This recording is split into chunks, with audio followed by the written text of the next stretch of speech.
Buenos días. Gracias por asistir a la conferencia de Isabel Mellén. Gracias, en primer lugar, a mis alumnos, que son mayoría en la sala, como pueden ver, y también, bueno, pues a los alumnos de las aulas de la experiencia y a los colegas que habéis querido asistir a esta conferencia. La verdad es que para mí es un placer presentar de nuevo a Isabel Mellén. Últimamente la he presentado ya 2 o 3 veces, con lo cual lo tengo fácil hoy, porque ya conozco su historia y seguramente ustedes también, porque Isabel tiene un componente mediático muy interesante que hace que genere esta expectación en este momento, ¿no? Como saben, Isabel es licenciada en Filosofía por la Universidad Complutense de Madrid, donde completó sus estudios con un máster en Estudios Avanzados en Filosofía y más tarde se gradúa en Historia del Arte en la UNED. En estos momentos está a punto de que alguien le diga qué día defiende su tesis doctoral, que sucederá pronto, quizá pues, antes de final de año, y será para todos nosotros, desde luego, una alegría. Esa tesis doctoral conjuga la estética, rama en la que ella se especializó durante la carrera, con la historia del arte.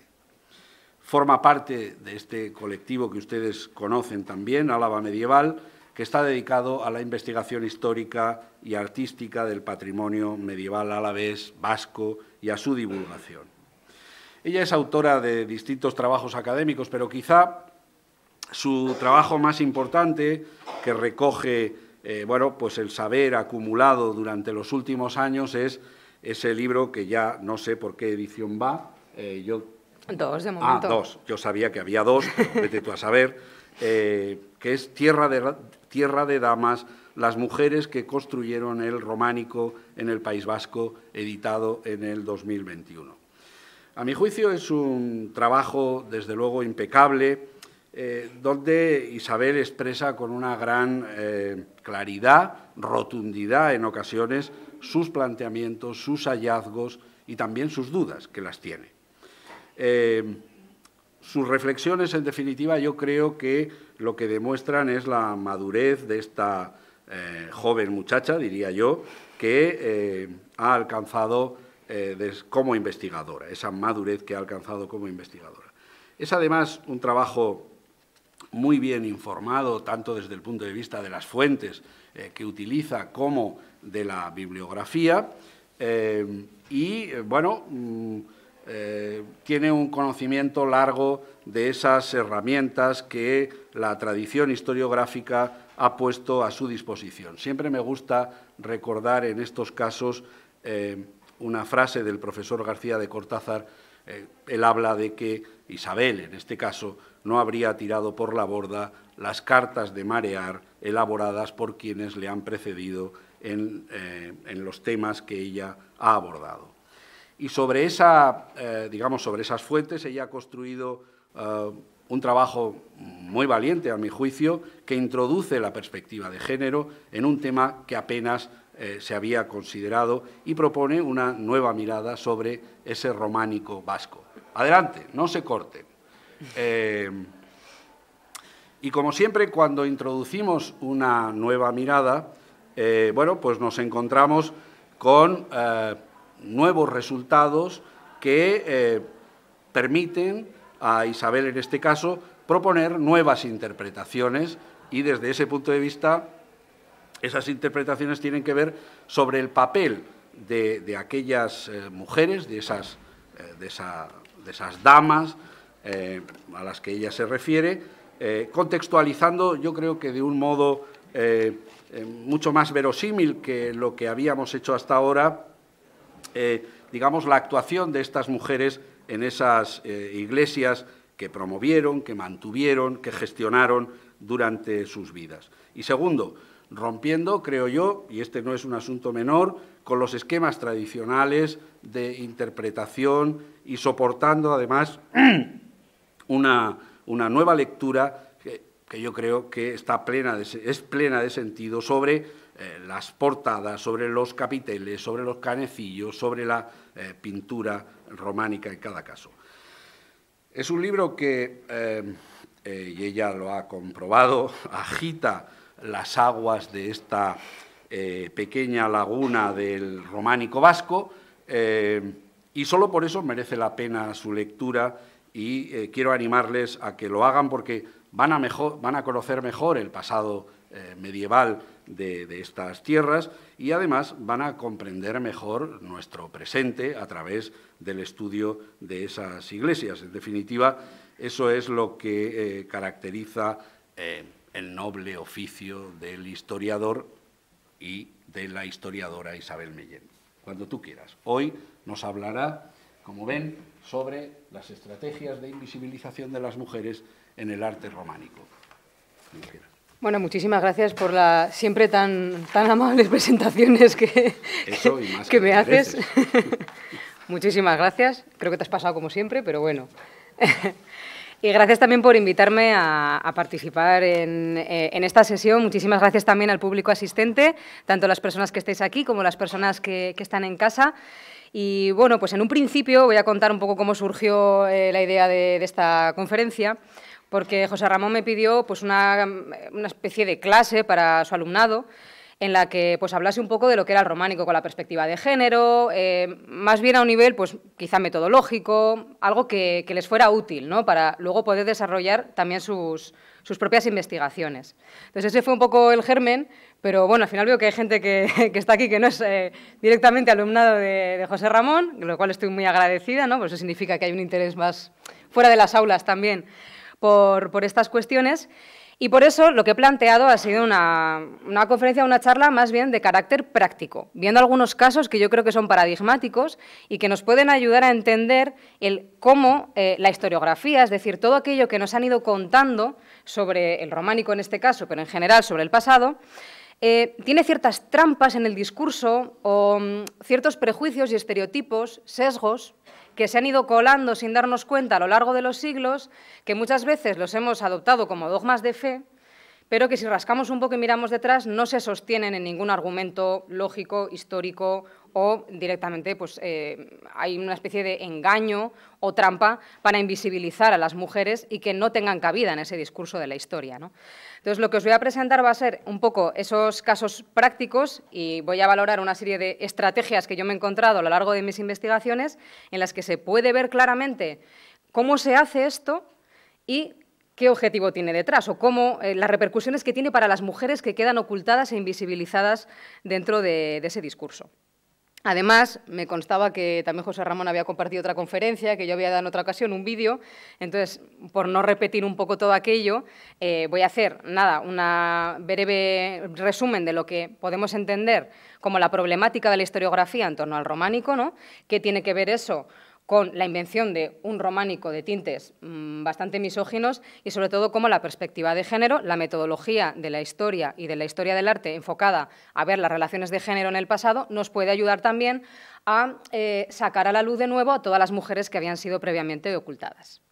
Entonces, voy a empezar arrojando un poco una panorámica así muy general sobre ciertos estereotipos que están pululando no solamente en algunos artículos académicos que todavía conservan algunos de estos prejuicios o bulos, sino también, sobre todo, a nivel popular, en nuestra cultura popular, que eso al final permea nuestro pensamiento y muchas veces, pues, las personas que nos dedicamos a investigar el pasado ya venimos con un bagaje previo que nos dan a través de la educación, de la cultura popular, del cine, de las novelas, etcétera, que sin querer vamos integrando y vamos volcando de forma crítica sobre los estudios del pasado. Entonces, entre los estereotipos sobre las mujeres medievales que nos podemos encontrar de forma más habitual es que se trataba de sujetos pasivos, que no tenían ningún tipo de implicación activa en el curso de los acontecimientos, en la historia, dentro de su sociedad, básicamente que se encargaban de quedarse en casa a la labor de los cuidados. Tenemos también la idea así muy genérica y muy general de que la Edad Media era una sociedad profundamente misógina, más que otras épocas, ¿no? Especialmente la Edad Media es donde se concentra quizá toda la misoginia. Hay directamente bulos que han sido desmentidos en varias ocasiones, pero que siguen permaneciendo y no hay manera de erradicarlos, como por ejemplo el derecho de pernada, ese supuesto derecho del señor feudal de disponer de una mujer en el día de su boda, antes incluso que el propio marido, ¿no? Y de hecho, bueno, incluso tenemos cuadros del siglo XIX, como el que presento en pantalla, que nos representan o nos reflejan ese bulo, de tal manera que al haber imágenes ya le da como más solidez, ¿no? Y le da como más entidad. Es como si hubiera pruebas de que eso existió a pesar de que fue un bulo inventado en el siglo XIX. Ideas como el cinturón de castidad, que también se ha demostrado por activa y por pasiva que es un bulo, que surge en el siglo XIX, pero que todavía sigue perviviendo en nuestro imaginario colectivo como un instrumento que guardaba la sexualidad de las mujeres, ¿no? Temas como la brujería, que brujería desde luego ha existido a lo largo de la historia, pero que sobre todo quizás es un proceso que se da más a partir del Renacimiento y, sin embargo, lo volcamos hacia la Edad Media como procesos de persecución de las mujeres y, sobre todo, la idea de que esas mujeres medievales eran culpables y pecadoras siempre según la ideología de la Iglesia. Esto es bastante cierto, pero aquí el matiz. La Iglesia no es toda la sociedad medieval. Entonces, claro, que hubiera un grupo que tuviera esas ideas misóginas o que considerase a las mujeres culpables y pecadoras por antonomasia no significa que fuese una idea extendida por toda la sociedad medieval y en todos los estamentos y rangos, ¿no? Estos son, creo que estaréis de acuerdo más o menos, algunos de los estereotipos o bulos que tenemos más implantados sobre las mujeres en la Edad Media. Pues veamos un poco cuándo surge, ¿no?, esta visión. Porque si tuviéramos aquí una persona medieval y le dijéramos todo esto, pues probablemente no, en algunas cosas igual se siente identificada, pero en otras probablemente no, ¿no? Entonces, ¿en qué momento se empieza a decir toda esta serie de prejuicios o estereotipos hacia las mujeres medievales? Y eso pues tiene un momento concreto de la historia en la que empiezan a brotar estos discursos. Es sobre todo a partir de finales del siglo XVIII y sobre todo durante todo el siglo XIX, que es un momento en el que, como probablemente sabéis, se refunda todo el conocimiento humano. Es decir, a partir de ahí, sobre todo a través del movimiento ilustrado, se considera que todo lo que se conocía hasta la fecha estaba mal, tenía unas bases erróneas. Entonces, con las nuevas ideas cientificistas, con la nueva idea de lo que es objetivo y lo que no, se trata de empezar desde cero todas las disciplinas, con el positivismo a la cabeza, con unas nuevas bases, para crear un conocimiento que fuera verídico. Claro, aquí os podéis imaginar que este conocimiento, que es tan puro, tan objetivo, tan inmóvil, lo hacen personas, y personas muy concretas. Y el problema es que a veces nos olvidamos del contexto en el que surgen las ideas, y eso es importantísimo. No podemos entender la filosofía, las ideas históricas, las teorías que manejamos sin conocer el contexto en el que surgieron, porque ahí vienen muchas de las claves de los sesgos o los errores que se van acumulando desde el principio. Entonces, estamos en un momento histórico en el que, esto hablando con otras historiadoras, historiadores que hacen perspectiva de género y que se preocupan por la historia de las mujeres, coincidimos en que, a partir del siglo XVIII, con la Ilustración, se da un proceso de empeoramiento de las condiciones sociales de las mujeres. Que esto es algo que generalmente no nos dicen, porque nos vende la Ilustración como muy luminosa, muy positiva, que trae cosas muy buenas a la humanidad, pero no a toda la humanidad. Digamos que a la mitad, a las mujeres, le va empeorando bastante las condiciones vitales. Y es en ese momento en el que se trata de expulsar a las mujeres del ámbito público. Hubo más intentos en el pasado, por supuesto, no son los primeros que hacen esto, pero ahí digamos que se le da un poco la vuelta de tuerca definitiva a la situación de las mujeres y se empieza a promover que dejen de trabajar en todos los oficios, que se encarguen de la maternidad en exclusiva, de los cuidados y de las cuestiones que competen al ámbito privado o al ámbito del hogar. Entonces, esas son las bases que tiene a nivel social la sociedad de este momento, ¿no?, de los ilustrados, en los que pretenden crear un conocimiento que solamente refleje aquellos intereses que son de una minoría social, que son los hombres, blancos, por supuesto, y con recursos. Eso deja de lado a la mayor parte de la humanidad. Y son precisamente este tipo de hombres que además favorecen precisamente esa segregación de las mujeres y de otros colectivos, los que empiezan a crear desde cero de nuevo las disciplinas como la historia del arte, que surge precisamente en el siglo XIX como disciplina separada, etc. Entonces, ahí están un poco las bases y el origen del conocimiento que tenemos hoy en día, porque no hemos cambiado radicalmente de paradigma. Seguimos utilizando las mismas bases del conocimiento que se pusieron en el siglo XIX. Entonces, Es en esa misma época, sobre todo cuando empiezan a surgir también los distintos programas educativos, las escuelas, etcétera. Antes de eso, por supuesto, había educación, pero no estaba tan reglada ni se extiende a toda la mayoría social. Y aquí, desde el principio, se hace una división por género de la educación. Las mujeres van a recibir un tipo de educación, los hombres van a recibir otra. Entonces, todos estos discursos de la historia, que solamente privilegian a un grupo muy concreto de la sociedad, se van difundiendo a través de estos programas educativos, pero, claro, con la cuestión de que tienen que priorizar las labores de los hombres, las labores de las mujeres quedan invisibilizadas y además a ellas se las va a ir educando para que permanezcan en el ámbito del hogar y no tengan acceso precisamente a crear, a recrear, a participar en esa construcción del conocimiento que se estaba haciendo. Es decir, las mujeres siempre estuvieron excluidas desde el principio en estos nuevos programas de las disciplinas que se van creando en este momento y además no se les permite o no se les pone fácil que puedan incorporarse a ese pensamiento, ¿no? Por eso, básicamente, quien crea el conocimiento es una clase social muy concreta, muy pequeña y que, por supuesto, va a crear un discurso hecho a su medida, con sus intereses. Y esto quizá no de una forma manifiesta. A veces estos prejuicios o estos sesgos operan de forma muy soterrada, no nos damos cuenta que los tenemos, pero sin querer lo hacemos. Y en este caso, creo que aquí todas y todos, hemos sido un poco víctimas de todo este sistema educativo, de estos discursos que se crean en el siglo XIX, porque tenemos de forma natural incorporado un montón de sesgos o un montón de cuestiones que nacen aquí y que nunca nos las habíamos planteado que podían ser diferentes, ¿no? Y, sin embargo, si ejercemos un poco de crítica, vemos que sí, hay más posibilidades, hay más gente en la historia, hay más voces, hay más discursos y es interesante, yo creo, darles también cabida. Pues esta sería un poco la idea de dónde surgen, ¿no? Los discursos que vamos a analizar en esta sesión. Y en el siglo XIX, sobre todo, es cuando se inventa el románico. Digo se inventa el románico porque, para empezar, el término románico es un término nacido en el siglo XIX. En la Edad Media nadie hacía románico ni gótico. Son términos posteriores que nos hemos inventado para hablar de lo que hacía aquella gente, ¿no? Entonces, si ya ni siquiera utilizaban las mismas palabras, tampoco eran conscientes de que estuviesen haciendo un estilo artístico, ni que lo hiciesen con ciertas características X, que son las que nos encontramos en prácticamente todos los manuales que nos hablan de románico, ¿no? El románico se distingue por esto, esto, esto y esto. Eso díselo a un taller de cantería medieval. No sé, yo hago iglesias. Luego tú, como las quieras analizar, siglos más tarde ya es tu problema, ¿no? Y no solamente se inventa o se descubre o se redescubre ese románico, sino que además, cuando nacen los estudios sobre el románico, nacen ya con una fuerte carga misógina. Nacen en pleno siglo XIX, que es uno de los siglos más misóginos que existen, ¿no?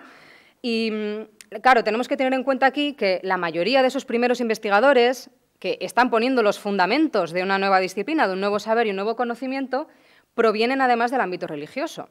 Si te pones a mirar quiénes son las personas pioneras que empiezan a investigar esto, casi todos son, por supuesto, hombres y pues, han tenido carrera eclesiástica, han estudiado en seminarios, etc. Y esto lo vemos también en gran parte del siglo XX. Sobre todo porque, claro, en este país, en el siglo XX, quien quería educación y era un hombre, pues tenía que pasar por el seminario muchas veces. Entonces, las bases educativas que tienen ya son las que son, ¿no? Muy religiosas. Por eso es normal que también estos primeros investigadores identifiquen el edificio de la Iglesia con un uso y control exclusivamente ritual. Se fijan solo en el aspecto religioso de estos templos. Sin embargo, la realidad de las iglesias románicas y las iglesias medievales, bueno, y de todas las épocas, va mucho más allá. Dentro hay relaciones de poder, hay espacios que son plenamente privados y que pertenecen a élites nobiliarias, se hacen muchas más cosas que misas, se hacen días de mercado, se hacía teatro, se hacía de todo. Era un edificio público que tenía muchísimas funciones y, sin embargo, se obvia todo eso y, sobre todo, predomina los estudios sobre arte románico un prisma exclusivamente religioso. Y, además, se interpreta de manera bastante anacrónica que los eclesiásticos habían sido los promotores y habían sido los responsables de diseñar el discurso de las iglesias románicas, lo cual, en algunas ocasiones, es cierto. Tenemos casos de obispos que sabemos que están detrás de ciertos proyectos constructivos que pueden estar detrás de la elección del mensaje, pero no siempre es así. Y se ha trasladado esa idea básicamente a todo el arte románico en general, de tal manera que nos ha quedado un arte románico que encima, bueno, pues luego todas las restauraciones del siglo XIX-XX han acomodado todo a esta idea de románico que se crea en este momento, nos han pelado los edificios, nos han quitado todas las pinturas, y ahora pues lo que tenemos son edificios oscuros, de religiosidad interna y además pues, siempre pues, con horribles castigos para pecadores por todos los sitios, ¿no? Y luego si vamos a los edificios reales, los que no han sido demasiado tocados, nos damos cuenta de que están llenos de colorines, de que hay un montón de escenas de la vida cotidiana y de que había mucho mundo más allá de los castigos infernales, ¿no? Entonces, un poco desde su punto de vista, lo que hacen es, de manera anacrónica, coger bastantes de las características de la religiosidad del siglo XIX y trasladarlas a la Edad Media, porque al final es lo que conocen, es el mundo religioso que conocen. Sin embargo, la religiosidad medieval es muchísimo más amplia y no tiene nada que ver con la que se desarrolla en el XIX. Y también da una casualidad, que ya os he dicho que el siglo XIX es un siglo que se propone terminar de encerrar a las mujeres en el hogar. Y digo se lo propone porque es que hay escritos de ciertos ilustrados en que se ve que es manifiesto, ¿no? esa intención. Y se da una conexión entre esa mentalidad machista del XIX y los discursos misóginos eclesiásticos medievales, que lo sabía, ¿no? Y vamos a ver algún caso de alguno de ellos. Entonces, obviamente, pues, si sus intenciones son encerrar a las mujeres en el hogar, que se dediquen solamente a la maternidad, controlarlas a través de la moral, y se encuentran contextos de la Edad Media que están subrayando un poco esa misma idea, pues obviamente son los que van a utilizar de forma prioritaria para analizar todo ese románico que tenemos de los siglos XI, XII y principios del XIII, ¿no? Entonces aquí ya vemos un poco, creo que con estas breves pinceladas, la problemática. Sobre todo el románico o la idea de románico que tenemos nace en el siglo XIX y nace con todos los sesgos y prejuicios hacia las mujeres de ese siglo. Eso es un poco la base. Pero desde hace unas cuantas décadas se han desarrollado nuevas metodologías. Bueno, la historia y la historia del arte tienen muchísimas metodologías diferentes y formas de abordar el pasado, y la que yo llevo trabajando en los últimos años es la de la perspectiva de género, de analizar cómo se dan las relaciones entre géneros en el pasado, ver un poco pues, a lo largo del tiempo si han ido variando o si no, porque al final los roles de género es una organización social de cómo tienen o qué deberían hacer idealmente los hombres y qué deberían hacer idealmente las mujeres, y fijándonos un poco en esas pautas, resulta pues, que hay todo el mundo por descubrir. Todo el mundo por descubrir que siempre ha estado en las fuentes, pero que, como os he dicho, no se ha querido contar. Se ha querido ocultar, ignorar, obviar. Entonces, claro, ahora estamos en una etapa que yo creo que de descubrimientos apasionantes en este campo, porque es que no se sabía prácticamente nada, ¿no? Y llevamos pues 40 años de sorpresas, o 40 50 años de sorpresas, de ahí va, pues las mujeres hacían esto, ala, pues resulta que en el siglo tal también podían hacer esto otro. Entonces, en ese sentido, pues está dando, yo creo que muchos frutos, porque al final, pues bueno, nos había quedado una historiografía básicamente centrada en las biografías de muy poquita gente a lo largo de la historia de la humanidad. Entonces, ¿qué hace la perspectiva de género aplicada a la historia y a la historia del arte? Resumiéndolo mucho, sobre todo, analiza los discursos historiográficos, que es lo que voy a hacer en esta sesión. Es decir, cómo nos han contado las cosas, cómo nos las han contado y cotejándolo con las fuentes originales. A ver qué es lo que pasaba originalmente y cómo esas fuentes han sido reinterpretadas para darnos un discurso para nuestra contemporaneidad, ¿no? Se encarga también de eliminar ciertos bulos y estereotipos sobre las mujeres y sobre el pasado, porque al hacer este ejercicio te das cuenta de que muchas veces, de forma intencionada o no, ahí no vamos a entrar, las personas que se han dedicado al estudio del pasado han ido inventándose cosas, o una pequeña mentira que empezaba como, bueno, yo creo que igual esto puede ser, ¿no? El siguiente lo coge, lo asume como verdad, el siguiente lo exagera un poco más y funciona un poco como el teléfono escacharrado, ¿no? Digámoslo así.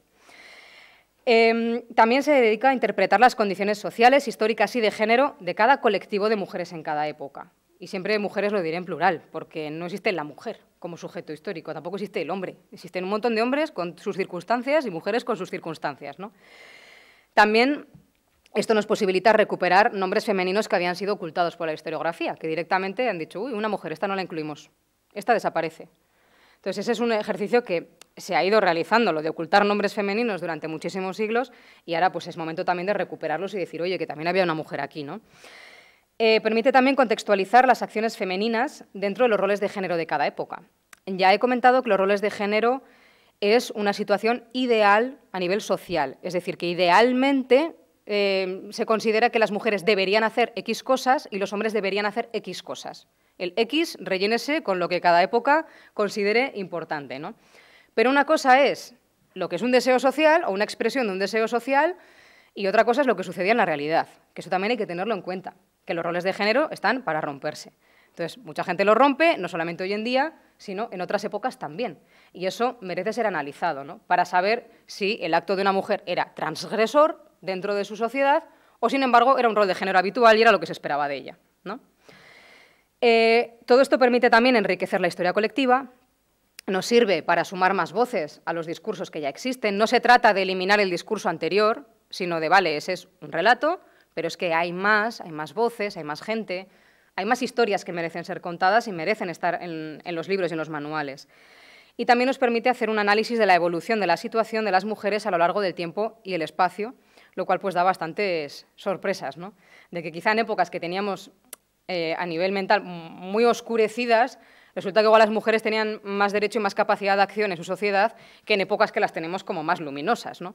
Y aquí se ve un poco pues, también cómo la historia funciona en ocasiones de propaganda de ciertas élites o de ciertos discursos que favorecen a grupos de personas concretos. Y ahora vamos a adentrarnos en estas estrategias de invisibilización de las mujeres en la historiografía. No he traído todas las que tengo, he hecho una pequeña selección porque tengo muchas. Hay muchísimas maneras de trampear los discursos para que no aparezcan mujeres, pero he hecho selección y solamente me voy a centrar también en casos del románico, porque tengo también de todas las épocas. Y vamos a empezar con uno de los prejuicios más extendidos a nivel popular y a nivel también académico. Y se puede expresar con esta idea. Todo lo hizo un hombre, el masculino genérico, famoso, ¿no? Cualquier cosa del pasado, ante la duda, un hombre. Y además esto nos viene automáticamente a la cabeza. Si pensamos de repente, ¿quién inventó el fuego? ¡Pum! Automáticamente en vuestra cabeza, la mayor parte de vosotras y vosotros ha aparecido un hombre haciendo así con unas piedras, ¿no? Podía haber aparecido una mujer o un niño, ¿no? O una persona anciana. Pero no, un hombre, varón, más o menos blanco, va a poder ser, ¿no? Adulto. Es decir, ya tenemos ahí un sesgo todo el mundo bastante fuerte. Y voy a mostrar cómo esta idea de que todo lo hizo un hombre se plasma en algunas estrategias muy concretas que las podemos analizar o aplicar al caso del románico. Entonces, la primera estrategia sería, ante la duda, asumir que todo lo ha hecho un hombre, clarísima, y es el caso del arte románico en general. Básicamente, ¿quién ha hecho el arte románico? Un hombre. ¿Quién, concretamente? Da igual, un hombre, en genérico, ¿no? Claro, este estilo artístico se desarrolla principalmente en edificios de carácter religioso, por lo cual, por el poder que ha tenido la Iglesia desde el siglo XIX-XX en nuestra sociedad, ya asumimos que, claro, la Iglesia, por supuesto, es una institución que no permite la entrada de las mujeres en la jerarquía, y esto ha sido así prácticamente desde los inicios. Y cuando ha tenido problemas con mujeres que parece que querían meterse un poco en la jerarquía, ha puesto todos los medios para conseguir expulsarlas de ahí. Entonces, obviamente, si pensamos que son edificios de carácter exclusivamente religioso, automáticamente vamos a pensar en la Iglesia y, por supuesto, hombres. Ahí no hay mujeres que tengan cabida. Bueno, ¿cómo se desarrolla un poco este prejuicio, ¿no? Lo que nos dice la historiografía. Generalmente, en la historiografía, cuando nos encontramos que se está analizando, por ejemplo, ¿no? Un taller de cantería muy concreto que hace pues, las figuras con los ojos almendrados o que suele hacer este tipo de representaciones, ¿no? A veces recibe la fórmula de maestro de. El maestro de los ojos almendrados, precisamente es uno, ahora que lo he dicho, el maestro de no sé qué, el maestro de Jaca, el maestro de. Siempre es maestro de. Esto es una traslación clarísima de la teoría del genio del siglo XIX. Un hombre que actúa él solo, sin su contexto, sin un taller y de forma autónoma para hacer una serie de obras de arte. Esto es una falsedad histórica. De hecho, claro, hacer una iglesia no es una tarea de una sola persona. Es de todo, bueno, varios talleres diferentes, un montón de gremios y gente que lo coordine, ¿no? Entonces, esa utilización de la fórmula maestro de directamente nos falsea completamente la realidad de cómo se construían estos edificios. Y además, cuando hablamos de autoría, tanto material, en este caso, como intelectual, siempre se habla en masculino, casi siempre. Yo nunca he visto o no suelo ver la posibilidad de dejar un mínimo resquicio a que haya una mujer que pueda participar ahí, ¿no? Se habla de los clérigos, lo hicieron, los canteros, el pueblo, ese genérico, el pueblo en el que se asume directamente que las mujeres no, los reyes, los señores feudales, pero por aquí es difícil dejar un resquicio de nuestra propia imaginación mientras vamos leyendo a la hora de figurarnos que pueda haber una mujer detrás de esos espacios, ¿no? Pero si nos vamos a las fuentes, las fuentes, sin embargo, sí que nos encontramos las mujeres como autoras intelectuales de edificios, que es un poco la labor de investigación que he hecho en el libro que ha mencionado José Ramón, de Tierra de Damas, en el que he indagado un poco en las fuentes y he visto que, efectivamente, detrás de la gestión de muchas de estas iglesias nos encontramos nombres femeninos. Y en algunos casos incluso podemos deducir, con suerte, ¿no?, pues la autoría intelectual de varios de ellos, ¿no? Aparte, sabemos perfectamente que había mujeres trabajando en los talleres de cantería en la Edad Media. Hay muchas evidencias de mujeres trabajando en la obra. Se lee en la documentación nombres de mujeres trabajando por la mitad de salario que los hombres, pero ahí estaban trabajando en la obra.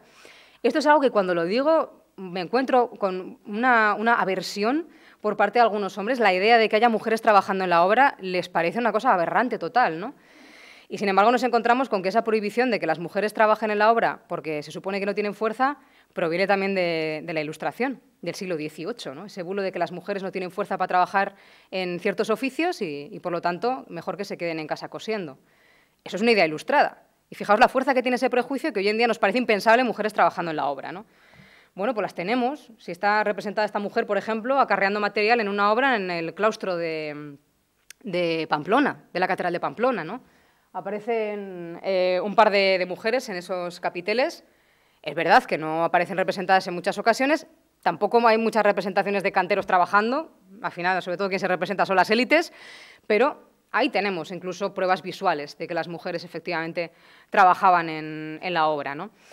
O las imágenes también nos dicen otra cosa. Ahí he puesto mi querida dama de Otazo, a la que le tengo mucho cariño porque parece que nos sonríe desde el medievo. Esta mujer está en la puerta de su iglesia junto con un noble que está enfrente de ella. No hay más representaciones figurativas más que sus rostros, y esto los identificó con los rostros de las personas donantes, las que pusieron el dinero para construir esa iglesia en la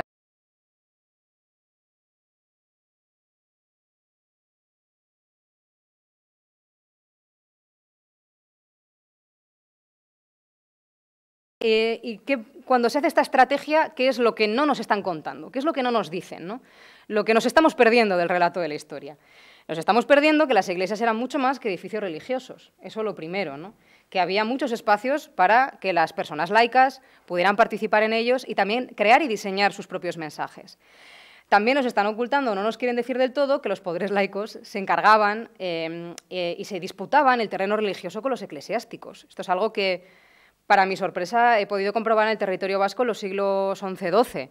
Muchísimas tensiones entre el ámbito eclesiástico, sobre todo el obispado de Calahorra, y las clases nobiliarias locales, que se aferran a sus iglesias privadas y no quieren que haya injerencias del poder episcopal dentro de la gestión del asunto religioso, que lo llevaban desde aquí, ¿no? También todo esto nos oculta que había una moral en torno a la sexualidad mucho más libre que la edad contemporánea. Y he puesto una mujer exhibicionista, ¿no? Claro, el hecho de que nos digan que todo lo ha hecho un hombre y además generalmente con la idea de que hay un eclesiástico detrás nos impide ver que estas imágenes de representaciones sexuales, pues, oye, quizá podrían haberla hecho una mujer, ¿no? Que es un poco lo que yo también defiendo, que existe esa posibilidad y que si se la seguimos tiene hasta más sentido que el hecho de que la ponga un clérigo ahí o un sacerdote ahí, ¿no? Esto nos ha llevado a malinterpretar las imágenes de estos templos, analizándolos básicamente desde una perspectiva masculina, y si nos centramos solamente en fuentes eclesiásticas, encima misógina. Por lo tanto, pues esta imagen, que igual es una mujer que se decidió colocar allí de esa manera, resulta que le hemos dado la vuelta y la analizamos desde el punto de vista absolutamente contrario. Todo esto por no pensar que una mujer quizá pudo haber hecho una iglesia, ¿eh? Nos perdemos todo esto. Y también que encima esto ha traído otra consecuencia, que es que las imágenes de las mujeres laicas, como esta dama de aquí que lleva su tocado y nos indica que es una dama, se han utilizado en época reciente para evangelizar o para difundir un mensaje misógino. Se ha convertido esto en el ejemplo de lo que no hay que hacer, de que las mujeres son malas, de que son pecadoras. Ya hablaremos también de esto un poco más adelante, ¿no?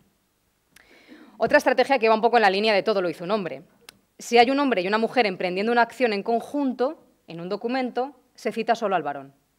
Esto es una norma que funciona casi siempre. Y aquí traigo el caso de Tecla Díaz e Íñigo López, del siglo XI, que son de la familia Haro, de la Casa Haro, y bueno, sobre todo es una casa a la que he podido estudiar a las mujeres en el siglo XI y XII, ¿no? Les he seguido un poco la pista. De esta mujer sé, por ejemplo, que llegó a fundar ella un panteón familiar en San Millán de la Cogolla, para el enterramiento de la familia Haro, que fue propietaria de varias iglesias privadas vascas y que junto a su esposo pues, hace algunas donaciones. Y os voy a hablar de un documento en concreto. Dona a su esposo algunas rentas del templo de Ugarte y la historiografía, por ejemplo, nos refiere este hecho de esta manera, ¿no? Dice así: la donación de la iglesia de San Vicente de Ugarte al monasterio de San Millán de la Cogolla, donde esta mujer había fundado ella sola un panteón familiar, realizada en 1082 por López Íñiguez, bueno, es Lope Íñiguez, señor de Vizcaya, aparece confirmada por el abad de Blasco de Cinaurriza. Dice, uy, aquí falta gente, ¿no? ¿Dónde está toda López, que se supone que también es propietaria de esta iglesia? En el documento original. Ahí pone, claro, en latín. Ego igitur lupe necones, yo, Lope Íñiguez, unatim cum consocia mea doña Ticlo, yo, uno junto con mi mujer, doña Tecla. Es decir, aquí te está dejando bien claro que no es que lo hace él y luego está su mujer, sino que yo lo hago, porque claro, también tenían patriarcado en la Edad Media, tenían que ponerse el hombre delante siempre, yo lo hago junto con mi mujer. Y hay una fórmula en latín de igualdad jurídica entre ambos nombres. Es decir, ahí lo han hecho en conjunto. Y, sin embargo, de forma completamente injusta e injustificada, lo que se hace en nuestra contemporaneidad ha sido recortar esa fórmula legal de igualdad, recortar el nombre de la mujer y poner solamente el del varón. Y esto se hace así de veces. He traído este caso, pero es que me lo he encontrado en infinidad de ocasiones. Entonces, al hacer este pequeño gesto de, bueno, esta mujer sobra, ¿no? La apartamos a un lado, ¿qué es lo que no nos están contando? Que realmente el matronazgo, es decir, el mecenazgo sobre estas iglesias es una actividad predominantemente femenina. Y he podido cotejarlo también en la documentación, que casi siempre actúan en conjunto, ¿no? La familia, es como una actividad familiar en los documentos, el esposo, la esposa, etcétera. Pero cuando nos encontramos personas solas haciendo este tipo de acciones en las iglesias, sobre todo nos encontramos mujeres en el ámbito del País Vasco. Es decir, es un rol que es predominantemente femenino. Por eso de ahí la idea de matronazgo, porque le corresponde por rol de género y clase social a las mujeres de la nobleza el crear ese tipo de edificios, donar las rentas, gestionarlos, etc. Además, tampoco nos cuentan que existían fórmulas legales inclusivas. ¿Sabes que hay mucho debate con todo el lenguaje inclusivo, que parece que nos lo hemos inventado ahora? Es que la Edad Media y la Edad Moderna está llena de lenguaje inclusivo, sobre todo a nivel jurídico, porque era muy importante que las mujeres se sintieran concernidas también por lo que decían las leyes. Entonces, para que ninguna pudiera decir, aquí pone hombre, aquí esta ley no me afecta, garantizaban y se aseguraban de que ellas también estaban incluidas, ¿no? Es sobre todo, como digo, a partir de ciertos siglos cuando se empieza a usar el masculino genérico de forma abrumadora. Y ahí las mujeres tenemos que averiguar si estamos incluidas o no. Pero en la Edad Media, ya veis, lo tenían bien clarito. Aquí las fórmulas de inclusividad, porque al final es una acción legal que emprenden entre dos personas. Y esto también nos lleva a que para muchas acciones, para otras no, pero para muchas acciones existía igualdad jurídica, los matrimonios nobiliarios medievales. Hacían acciones en conjunto. Aunque la decisión la tomase la mujer o el varón, muchas veces actuaban a la vez, ¿no? Eso es un poco lo que nos perdemos con este masculino genérico. Dentro de esta misma estrategia de todo lo hizo un hombre, me he encontrado otra muy concreta, que es atribuir las acciones de las mujeres al hombre más cercano. Y aquí ya no es que sea siquiera el hombre más cercano un familiar, su hijo o su esposo. Os voy a poner un caso de que el hombre más cercano es literalmente el primero que pasa por allí, ¿vale? Y aquí voy a citar el caso del santuario de Estíbaliz. De María López, también mujeres de la Casa Haro, madre e hija, fueron las matronas y artífices del santuario de Estíbaliz a principios del siglo XII, ¿no? Además, Toda inició una estrategia a nivel político-religiosa dentro de la familia Haro, acorde con la orden cluniacense, que fue seguida por su hija María. De todo esto, pues, tenemos bastante documentación que así nos lo atestigua, ¿no? Bueno, bastante. Ojalá tuviéramos más. Quiero decir, siempre andamos con las fuentes justas en estos siglos. Pero bueno, tenemos por lo menos evidencias de que esto fue así, ¿no? Y sin embargo, la historiografía, cuando nos cuenta la historia de Estíbaliz, pues me he encontrado descripciones como esta, ¿no? Que al final, para que veáis que hay un poco de fantasía, a veces sin querer incurrimos, y yo también probablemente lo haga en alguna ocasión, recreando un poco, interpretando el pasado, pues podemos crear relatos que al final, bueno, pues tienen quizá más de fantástico que de real, ¿no?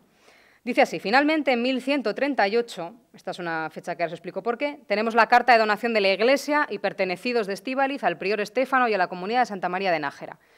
Y como la Iglesia existente actualmente ostenta el sello característico de la época, siglo XII, es lógico pensar que los monjes tomaron posesión de Estíbaliz y sus pertenecidos, ejecutando las obras del actual santuario y fundando, como era costumbre en aquellos tiempos, y aún se hace en la milenaria Orden de San Benito, una cela monástica en la que vivieron los monjes precisos para ejecutar las obras, labrar las tierras y demás menesteres necesarios para la pequeña comunidad. Esto me encantaría verlo. Monjes canteros, además también trabajan las tierras, gestionan el santuario, todo lo hacen desde cero ellos, absolutamente todo. Ya digo que me gustaría verlo, porque los monjes no eran muy dados a trabajar tampoco en estas épocas.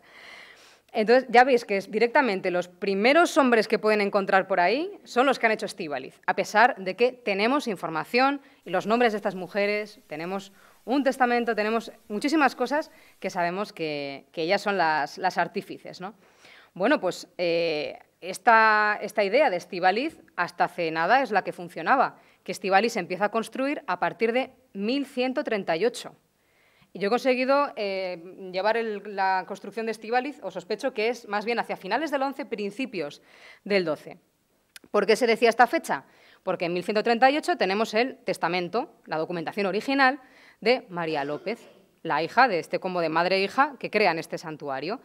Ella nos explica en su testamento que su madre y su padre habían fundado Villafranca de Estíbaliz, etc., y dona la iglesia de Santa María de Estíbaliz, efectivamente con todo su pertenecido, con todo lo que le pertenece, un montón de iglesias más y un montón de propiedades que tiene por toda la Llana de Alavesa, a Santa María la Real de Nájera. Y luego Villafranca, esa villa que había fundado su madre junto a su padre, la donan al monasterio de San Pedro de Cluny. Entonces digo yo que qué clase de donación es esa en la que te donan la nada, ¿no? Porque según este discurso anterior, esta mujer cuando dona algo, dona una idea, porque no tiene nada construido, porque se supone que son los monjes los que llegan a partir de esa fecha y se levantan el hábito y dicen, venga, vamos a ponernos a construir aquí un monasterio y nos vamos a hacer aquí también, pues vamos a labrar las tierras, ¿no? Entonces, esa idea de que a partir de 1138 es cuando se empezaban las obras de Estíbaliz, lo que hace es invisibilizar la labor previa de Toda y de María, de estas mujeres, las que sabemos perfectamente son las artífices. Además, bueno, pues no voy a contar ahora toda la estrategia política que tienen detrás de la construcción de este lugar, pero es interesantísima y nos revela que efectivamente las mujeres participaban mucho en la vida política a través de la construcción y creación y gestión de este tipo de iglesias. O sea, que ese documento se conocía perfectamente, lo conocían las personas que hicieron este escrito y aún así decidieron ignorar la parte de las mujeres, que era todo, porque aquí no hay más que mujeres relacionadas con el santuario de Estíbaliz, para hacer protagonistas a unos monjes que, para más Inri, sospecho que es que ni siquiera llegaron a habitar Estíbaliz en la Edad Media. Estíbaliz es un proyecto inacabado, no hemos encontrado pruebas fehacientes de que eso llegase a funcionar efectivamente como monasterio en el siglo XII. O sea, que igual ni siquiera había monjes, se los han inventado.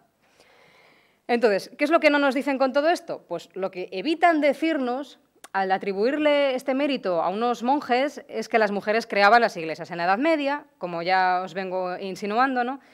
Que las mujeres medievales participaban en la política familiar, porque el hecho de crear un monasterio cluniacense dentro de ese contexto histórico concreto, por estas mujeres en concreto, entra dentro de una estrategia familiar a largo plazo de la familia Haro, una estrategia familiar que hace que vaya medrando la familia y el linaje junto con la colaboración de los hombres, que ellos participaban en la guerra y ellas participaban en este tipo de estrategias que agradaban a la monarquía. O sea, todo esto lo podemos entender de una forma plenamente política sin tener que recurrir en ningún momento a ningún aspecto religioso o cultural que tenga que ver con el edificio.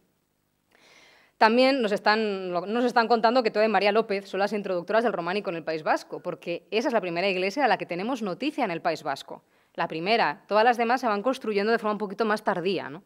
Entonces, podemos decir que, a falta de más datos, que no sé si encontraremos alguno, el primer impulso constructivo románico que tenemos en nuestro territorio se lo debemos a mujeres, a estas dos en concreto. Y además es que la estrategia político-religiosa que ellas labraron se percibe por toda Euskal Herria, La Rioja, Burgos, por todos los alrededores, porque tenemos infinidad de copias de iglesias de menor calibre o de menor relieve por todo el País Vasco, en las que he podido deducir también cierta vinculación en algunas de ellas o en alguna de ellas con una relación de vasallaje hacia estas mujeres. Es decir, todo eso nos está ocultando realmente una participación femenina en la historia que me parece que es muy reseñable y que hemos estado ignorando, ¿no? Entonces, a mi juicio, estas mujeres son imprescindibles también para explicar gran parte de la historia y los acontecimientos políticos del siglo XII. Y, sin embargo, pues les hemos quitado ese protagonismo y se lo hemos dado a unos anónimos monjes que no sabemos siquiera si estuvieron por Estíbaliz. Vamos a jugar ahora con otro prejuicio. Ya hemos visto ahora lo de todo lo hizo un hombre. Ahora vamos con el prejuicio de las mujeres usurpan el lugar de los hombres. Cuando encontramos alguna mujer que de repente, inevitablemente, no la podemos ocultar en la historiografía, porque es inocultable, ¿no?, y está haciendo algo que se cree desde el siglo XIX-XX que no le corresponde, se crea esta idea de, uy, cuidado, esta es una usurpadora, no, esto no debería estar ocurriendo, ¿no? Y os lo voy a poner con un caso, el caso de esta mujer, tenemos ahí su retrato, que es Sancha Ramírez, del siglo XI. Y aquí voy a hablar de una estrategia muy concreta, que es la de valorar de distinto modo una misma acción en función si la ha realizado un hombre o una mujer, ¿vale? Si lo hace una mujer, os imagináis que fatal, si lo hace un hombre, muy bien y todos la aplaudimos, ¿no? Bueno, Sancha Ramírez es una mujer interesantísima, es una mujer de la familia real pamplonesa que dirigió el monasterio de Siresa, fue tenente del castillo de Monjardín y gestionó la diócesis de Pamplona, mujer obispa. Esto ya sabéis, os imagináis que esto no sentó nada bien en el siglo XIX-XX, ¿no? Bueno, ¿qué nos dice la historiografía? Aquí esto es una estrategia un poquito más sutil, la de ocultar nombres de mujer, etcétera, o inventarse autorías. También es útil, pero bueno, se le pilla más fácil. Pero esta sí que hay que hilar fino y fijarnos muy, muy bien en cómo nos están contando esta historia, ¿no? Aquí he traído esta fuente que dice, bueno, cuando en 1082 reaparecen las noticias, tal, se había producido una situación anómala. Pues la condesa Sancha, hermana del obispo García y del rey, tenía en encomienda la sede episcopal de Pamplona. Un documento sin fecha, expedido por Sancho Ramírez, revela que durante algún tiempo su hermana rigió el castillo de Monjardín juntamente con todo el obispado de Pamplona. No se trata de una simple encomienda, sino del gobierno, regebat, de toda la diócesis. Jamás el obispado de Pamplona había venido a menos. Esta ya es la frase que dices, vale, hasta aquí puede ser medio descriptivo, pero aquí se le ve un poquito las costuras. O sea, es el momento de mayor decadencia y depravación del obispado de Pamplona, porque había una mujer obispa, ¿no? Estos abusos quizá no hubiesen llamado la atención años antes, pero en tiempos de San Gregorio VII no podían quedar sin correctivo. O sea, había que corregir a esta mujer, ¿no? Ante lo cual, su legado en España, el cardenal Ricardo, lanzó en entredicho en toda la diócesis de Pamplona y la excomunión contra cada uno de sus miembros. Posteriormente agravó las penas, bla, bla, bla, bla, vale, hasta que ya la cosa parece que se calma y consiguen que esa mujer deje de ser obispa, ¿no? Pero ya veis, es sutil, pero son pequeñas maneras de narrar que nos están dejando la idea en la cabeza de que eso no está bien, de que eso está mal. Y eso es un juicio de valor. Aquí no está describiendo exactamente la situación histórica. Entonces, ¿qué sucede cuando una persona valora los sucesos o entra a valorarlos? Que lo hacemos todo el mundo sin darnos cuenta, ¿eh? Eso es así, porque sin querer pues vamos contando la historia y la vamos valorando en base a nuestro tiempo, a nuestros prejuicios, a nuestro propio contexto histórico. Pero claro, esto queda por escrito y esto se va replicando. Y aquí, pues, ¿qué es lo que pasa? Pues esa persona, sin darse cuenta, probablemente manifiesta sus sesgos. Deja en evidencia la moral de su época, no la moral del siglo XI, porque parece ser que a nadie, en principio, en la diócesis de Pamplona, a nadie, digo, de los fieles, le importaba que esa mujer fuese obispa o no. A quien sí le importaba era la jerarquía eclesiástica, ¿no? Pero el resto, si tenía una mujer allí y no se le revelaron, significa que, bueno, pues que les daba prácticamente igual, ¿no? Claro, entonces, ¿quién está juzgando? Es la moral de nuestra época la que está juzgando y no se tiene por qué corresponder con la moral del pasado. Esto es importante, porque la moral va cambiando, como cambian las sociedades y el conocimiento también se va amoldando a pues, nuestra manera de ser y estar en el mundo, y eso es algo normal y natural. Entonces, se construye un relato en base a una ideología muy concreta y en algunos casos esta ideología es misógina.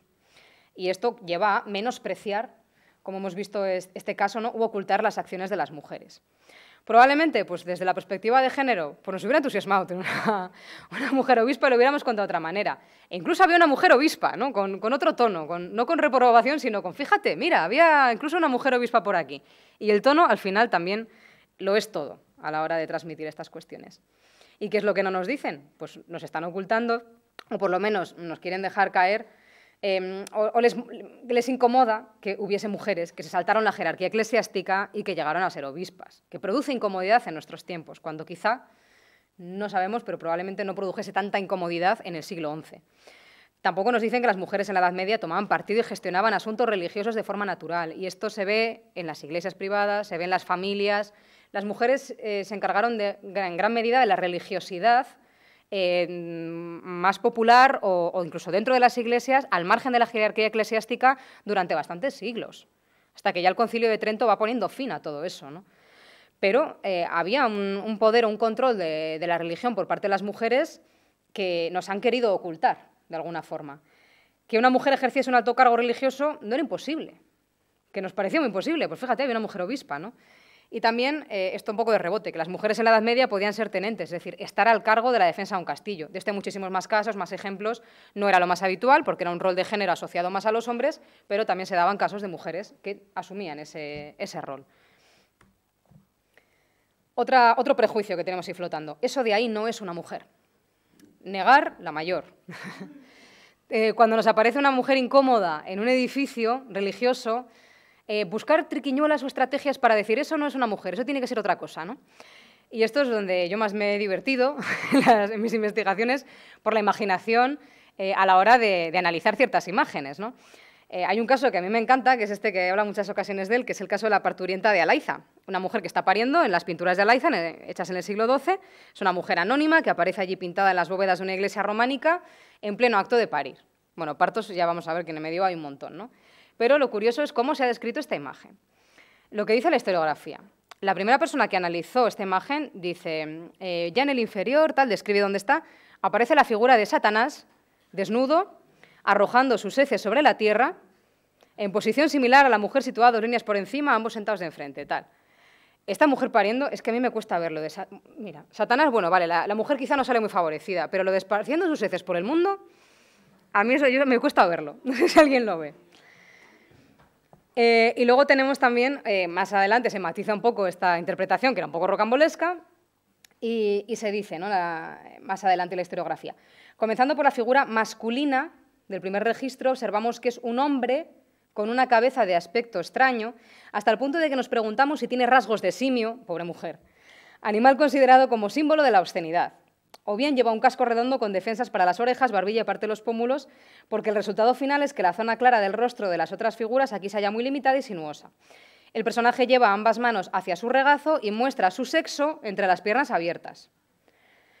Directamente el bebé que esta mujer tiene entre las piernas, que tiene ojitos y cara, esto claro, con una buena fotografía, ampliando bien, se puede ver claramente, se ha convertido de repente en un falo. Entonces, claro, esto hay como mucho interés en que eso no sea una mujer, ¿no? Porque quizá no entraba mucho dentro de los esquemas de la gente qué podía hacer una mujer pariendo en el interior de una iglesia, ¿no? Pero claro, tenemos un montón de imágenes, como os decía. Por todo el románico nos encontramos imágenes de parturientas, tenemos la parturienta de Artaiz, que a mí me encanta, que a la pobre también le ha caído la del pulpo por estar pariendo en una iglesia, la han llamado de todo. O tenemos, por ejemplo, esa otra mujer pariendo, bueno, trozo de mujer pariendo, en la iglesia de Oreita, que también me encanta, ¿no? Que aparece pues, el ano de la mujer, la vulva, el vientre abultado, y encima está como en una posición de cuclillas, que es la postura natural de parir de las mujeres en la Edad Media, ¿no? Entonces, tenemos muchas mujeres pariendo en las iglesias románicas, y sin embargo, esta, por lo que sea, no se la ha querido ver. ¿Y qué es lo que no nos cuentan al decirnos que eso o es el demonio cagando o es un señor masturbándose? Pues lo que no nos dicen es que las mujeres se representaban a sí mismas en las iglesias románicas en pleno acto de parir y lo hacían de forma bastante habitual. Tampoco nos cuentan que traer descendencia al mundo era un acto peligroso en la sociedad medieval, motivo de preocupación para estas damas, porque claro, se jugaban la vida en cada parto, literalmente. Muchas se metían a monjas precisamente por evitar los partos y el jugarse la vida cada 2 o 3 años, porque no es plato de buen gusto. Y, por lo tanto, pues también tiene cierto sentido que estén en un ámbito religioso, en el sentido de que, bueno, pues quizá lo que quieren promover también es buena suerte en el parto, que vaya bien las cosas, fertilidad. Es un acto en el que se juegan la vida por el linaje, prestigio, mostrar, mira, yo me estoy jugando la vida por traer hijos al mundo, ¿no? Y eso es un acto social importantísimo. Entonces, claro, dentro de la mentalidad medieval nobiliaria, por ejemplo, a estas mujeres les daba prestigio social y capacidad de acción política. Tener descendencia, al final, son miembros del linaje con los que luego puedes jugar, a este le voy a hacer tal, a este le voy a casar con no sé quién, y tenían planes y estrategias para todas estas personas, ¿no? Tenemos otro caso parecido de no querer ver mujeres donde las hay, que es el de convertir las imágenes de las mujeres en alegorías de conceptos abstractos. Que esto también es otro clásico. Pensemos que sí que hay un género pictórico de la alegoría, pero que se desarrolla ya sobre todo en la época moderna, ¿no? En la Edad Moderna. Pero en la Edad Media la alegoría no funcionaba como tal, o al menos sospecho que no iba por ahí la representación de las imágenes. Y aquí tenemos un caso que este me enfadó mucho. Es el caso de la mal llamada paz de Dios, ¿vale? Hay un tipo de iconografía en el románico bastante extendida por el norte peninsular, tenemos algún caso en el País Vasco, que se llama la paz de Dios, que se desarrolla durante los siglos XII-XIII aproximadamente. He traído la más bonita, la que mejor se ve, que es una de Cantabria, como veis ahí, se la ha cogido Cantabria románica, que es esta mujer que aparece separando dos caballeros, dos jinetes, que está uno de ellos, bueno, están los dos, con la espada en alto, a punto de embestirse mutuamente, y aparece esta mujer separándolos, ¿no? Creo que es una imagen bastante intuitiva, de que está intentando que haya paz, ¿no? Separar a dos contendientes. Bueno, pues son damas anónimas, que no sabemos quiénes son, pero bueno, aparecen allí representadas en capiteles en varias iglesias románicas. Claro, la primera vez que se analizan estas imágenes, y a partir de ahí todo el mundo ha seguido esta interpretación, se dice lo siguiente. La existencia en el románico español de una serie de capiteles en los que la lucha ecuestre incluye la efigie de un personaje mediador. Ya tenemos ahí el masculino genérico, ¿vale? Flotando. Me ha llevado a plantear su relación con dos instituciones medievales tan significativas de la época, cuál son la paz y tregua de Dios. La Pax Dei responde a una institución eclesiástica que es el derecho de asilo, ¿no? En las iglesias. Esta protección recaerá sobre los clérigos si no llevaban armas. O sea, ya poco a poco nos va metiendo la idea de que esas mujeres probablemente sean clérigos. Los templos, las propiedades de las iglesias y los labradores. La tregua domini, implantada para atajar en lo posible las frecuentes guerras privadas entre los señores feudales, imponía un paréntesis en las mismas. O sea, dice, había como... Parece ser que quien velaba por la paz en la Edad Media es la institución eclesiástica. Os puedo garantizar que yo en los documentos veo que no garantizaba mucho la paz cuando hay incluso enfrentamientos armados entre monasterios y obispados y cosas mucho más, de más gravedad, ¿no? Ambas instituciones, Pax Dei y Tregua Domini, fueron creadas por la Iglesia ante la necesidad de impedir las constantes venganzas privadas propias de una sociedad feudal y a fin de poner coto a un continuo guerrear, en el que eran víctimas muchas veces miembros ajenos a las partes directamente contendientes. No he traído todo el fragmento que habla de esto, ¿no? Pero esta persona pues, acaba diciendo que esas figuras se llega a plantear si son mujeres o no, y dice, yo creo que no. No son mujeres, llevan un traje talar, parece como todo el rato lo quiere identificar con una figura masculina y concretamente con los clérigos para poder asociarlo a esta idea de la paz de Dios, la tregua de Dios, el estamento eclesiástico como aquel que vigilaba un poco por la paz. Pero si nos vamos a la documentación original, ya os he dicho que no eran precisamente instituciones pacíficas en esta época y que sobre todo ese rol de mediadoras, de juezas, de árbitras, etcétera, recaía como rol de género, idealmente, en las damas medievales. Esto también es una cuestión que se lleva investigando hace muy poquito tiempo, pero cada vez son más las mujeres que van saliendo en toda España, mujeres damas de la Edad Media, que se encargaban de hacer estrategias de mediación, de pacificación, que eran juezas, que eran árbitras, etcétera, ¿no? Esto es algo que, como digo, es relativamente novedoso, en la historiografía, y no se había puesto el acento sobre ello. Y es que analizando todas las imágenes que tenemos, por lo menos en España, de esta misma representación, es que todas llevan trajes de mujer. Es que no hay otra, son mujeres, sí o sí.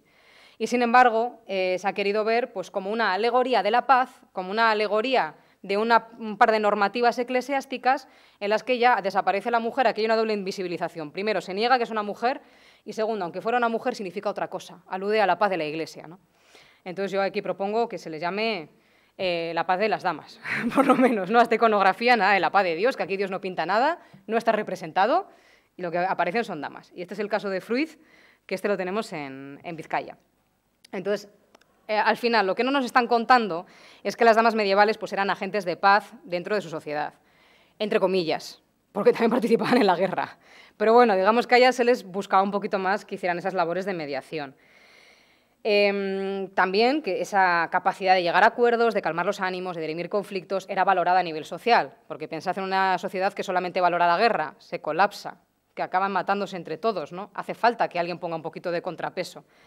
El mantenimiento de la paz no era un rol propio de la institución eclesiástica, sino que era un rol predominantemente femenino, que esto también pues, está poniendo en valor últimamente la función o la labor de las mujeres en conflictos bélicos como mediadoras o como agentes que hacen que la paz pueda ser más duradera en el tiempo si participan dentro de esos procesos de paz, ¿no? Entonces, lo que no nos han dicho es que la presencia de mujeres en el ámbito político pues, evitaba y evita guerras y conflictos y que además es que nos lo estaban mostrando en imágenes.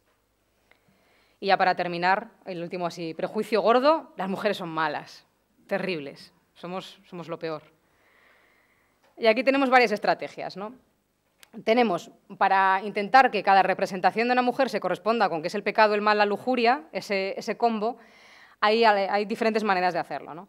Una es interpretar las imágenes de mujeres utilizando en exclusiva fuentes misóginas. Porque ¿para qué vamos a preguntarles a las mujeres a ver cómo se autopercibían ellas en la Edad Media si tenemos un señor misógino que ya nos cuente cómo eran, ¿no? Entonces, aquí traigo el caso de los capiteles de Domaikia, una iglesia del siglo XIII de inicios, en el que aparecen mujeres con serpientes y la supuesta iconografía de la lujuria, que es una iconografía que se ha problematizado en varias ocasiones. Lo que pasa es que no se le ha tomado muy en serio esa problematización, ¿no? Se supone que cada vez que aparece una mujer representada con serpientes en una iglesia románica, automáticamente tenemos que pensar en el castigo infernal de la lujuria, ¿vale? Se supone, porque digo que esta idea ha sido refutada a pesar de que nadie le haya hecho demasiado caso, y se ha demostrado que era un bulo del siglo XIX. Bueno, los hombres con serpientes, sin embargo, qué casualidad, tienen una apreciación distinta. Y os lo voy a demostrar en este caso de esta iglesia. Lo que nos dice la historiografía. Nos vamos a uno de los ventanales de Domaikia y nos encontramos esta imagen de una mujer bien vestida, con toca, una dama hecha y derecha, con unas serpientes que le salen de la boca y le muerden los senos, ¿no? Y dice así este fragmento que he extraído. En el último capitel se representa a una mujer con túnica y tocado de barbuquejo, agarrando dos serpientes que brotan de su boca y se retuercen atacándole y mordiéndole los pechos. Es un tema iconográfico que corresponde a la representación de la lujuria o al castigo de los pecadores. El tipo de relieve es plano, ingenuo, tal. Y sin embargo nos encontramos en la misma iglesia, en otra ventana, un hombre desnudo, porque se está desnudo, en una postura muy parecida. Le salen serpientes de la boca, se le enredan alrededor e incluso pues, tener unos pequeños rostros de damas y de nobles ahí escondidos entre cada vuelta de la serpiente, ¿no? Y nos dice, en los capiteles del lado derecho encontramos en primer lugar un grifo, vale, tiene cola en las patas traseras, el siguiente representa una figura con las manos sobre el abdomen, figura, este ya no es tan claramente un hombre, le llaman figura, con las manos sobre el abdomen, a la vez que de su boca brotan dos serpientes que se enroscan formando círculos de los que asoman 4 cabecitas humanas. ¿Dónde está aquí que es un lujurioso? Aquí de repente una iconografía exactamente igual, pero esta figura, lo que no nos han querido decir es que es masculina, y aquí nadie le identifica con el pecado de la lujuria. Y no me parece un caso paradigmático porque estas dos representaciones están en la misma iglesia, las analiza la misma persona, pero si nos vamos a otras representaciones de hombres con serpientes, que los hay así, es que no se les llama lujuriosos, solamente a ellas, ¿no? Qué casualidad. Claro, ¿en qué se basa un poco esta interpretación? En fuentes eclesiásticas. Por ejemplo, a mí me gusta mucho, bueno, me gusta, entre comillas, este fragmento del abad de Cluny, de Odón de Cluny, que me parece una de las más bestias que hay, pero no es la única. O sea, son muy bestias a veces las fuentes eclesiásticas en el trato que tienen hacia las mujeres. Dice lo siguiente, la concepción que tiene de ellas, ¿no? La belleza física no va más allá de la piel. Si los hombres vieran lo que hay debajo de la piel, la mera vista de las mujeres les daría náuseas. Pero si nos negamos a tocar el estiércol o un tumor con la punta del dedo, ¿cómo podemos desear besar a una mujer un saco de heces? Telita, ¿no? Como digo, este es uno de muchos. Y me hace mucha gracia porque este señor era abad de Cluny y mientras decía estas cosas en la intimidad, las mujeres vascas, como toda María López, le estaban donando un montón de cosas a la orden cluniacense. O sea, que encima se estaba aprovechando también el dinero de estas mujeres mientras luego, fijaos lo que decía de ellas, ¿no? Claro, si solamente tenemos en cuenta este tipo de textos que vienen de un sitio muy concreto, de unos monjes muy misóginos, nos estamos perdiendo todo el discurso, el resto del discurso de la sociedad medieval, ¿no? Por supuesto que una de estas damas le llamas esto a la cara y yo creo que no sales vivo de allí. No se autopercibían como un saco de heces, ¿vale? Yo creo que ninguna mujer así en general lo hacemos, ¿no? Entonces, eso es la opinión de una persona que es completamente ajena a las propias mujeres. Si seguimos viendo los capiteles de esta iglesia, nos damos cuenta de que enfrente, por ejemplo, de esa mujer con serpientes, insisto, bien vestida, en la que ni siquiera está desnuda, no tiene un demonio detrás, sino que es una mujer respetable por la vestimenta que tiene, nos encontramos con que hay un hombre que rodea a otras dos mujeres por los hombros, ¿no? Posiblemente se trate, dentro del contexto de las iglesias privadas vascas, de una representación familiar. Es decir, aquí tenemos pues, quizá un posible padre, con quizá unas posibles hijas, mujeres, ¿no? Enfrente tenemos una posible madre. Es decir, al final, en las representaciones de los donantes de las iglesias suelen aparecer los núcleos familiares completos. Entonces, sería raro que de repente se pusiesen tan guapos para la foto, porque encima parece que están posando, este hombre con esas dos mujeres al lado y enfrente la mujer malísima, la madre malísima, ¿no? Por ejemplo. Entonces, tiene que haber otra cosa, ¿no? Probablemente el tema de las serpientes sí que tenga que ver con alusiones a descendencia, fertilidad, poder de linaje, etcétera, y es aplicable esa iconografía tanto a mujeres como a hombres. Lo que pasa es que, como veis, solamente se le considera negativo a las mujeres y a los hombres no. Entonces, ¿qué es lo que no nos están diciendo cuando nos hacen esta diferenciación entre mujer mala, hombre con serpientes? Lo que no nos dicen es, claro, ¿en qué se están apoyando? ¿En qué fuentes se están apoyando? Y se apoyan en unas fuentes, claro, si las ponemos en su contexto, vemos que en esos siglos medievales, concretamente, se empieza a instaurar el celibato en los clérigos. Se les prohíbe tener pareja a partir del siglo XI. Otra cosa es cuando se consiga hacer efectiva esa norma, que realmente nunca, por aquí dicen nunca, efectivamente. Pero bueno, ahí es cuando se intenta empezar a hacer eso, ¿no? Entonces, se va desarrollando a partir del siglo XI una literatura eclesiástica de carácter bastante privado, porque al final era para ellos, para incitar al celibato, en el que las mujeres, por supuesto, van a ser el chivo expiatorio. No van a ser los clérigos encima los responsables de sus acciones morales, no. Las mujeres son malas, son un saco de heces, tú no te juntes a ellas, ¿no? Y esos textos tan misóginos que hemos rescatado de ese pasado y que les damos este altavoz en nuestro presente, probablemente no saltaban de los muros del convento o de las universidades donde se desarrollaban, que eran ámbitos exclusivamente masculinos y exclusivamente de personajes que tenían que ver con la jerarquía eclesiástica. Entonces, claro, esos textos tenían una pequeña circulación, pero muy pequeña, y esa opinión misógina que existía de monjes y altos cargos de la jerarquía eclesiástica, desde luego no era la concepción mayoritaria sobre las mujeres en la Edad Media. Si nos vamos a la literatura del amor cortés, nos encontramos un concepto de la mujer absolutamente diferente. ¿Y qué leían antes estas damas o qué leían antes las élites nobiliarias? ¿Los textos de los monjes o la literatura del amor cortés, que era como el Hollywood de la época? Pues tenían quizá otro concepto, un poco más amable de lo que eran las mujeres, ¿no? Y claro, pues el problema es que en la edad contemporánea lo que hacemos es extrapolar esa opinión minoritaria de unos monjes y utilizarla como justificación misógina para interpretar todas las imágenes de las mujeres en el medievo. Y digo todas porque es que prácticamente ninguna se salva. Da igual lo que esté haciendo una mujer, que esté pariendo, que esté sin más tranquilamente allí, haciendo un ritual de difuntos, que aparezca desnuda, vestida. Casi siempre representa el pecado, el mal, la lujuria, ese combo. Entonces, todo esto viene de esa utilización de fuentes. Y ya para terminar, la última estrategia concreta es esa, la de identificar, hagan lo que hagan, sean lo que sean, aparezcan como aparezcan, las imágenes de las mujeres con el pecado y el mal. Ya que hay otro caso que me encanta, del que he hablado también en varias ocasiones, que es el de la parturienta de Mijancas, este capitel aquí descontextualizado. Entonces, sobre él nos dice la historiografía, ¿no? Dos personas que dieron a conocer el capitel en la Enciclopedia del Románico en el País Vasco lo interpretaron como la mujer vestida de sol del Apocalipsis, en lo que respecta al parto de la mujer, que por cierto no lo he descrito, una mujer pariendo, ¿no?, al lado como una especie de castillo. Vale, pues la mujer la interpretan como la mujer vestida de sol del Apocalipsis, en lo que respecta al parto de la mujer, y a la Jerusalén celeste, en lo concerniente a la fortaleza.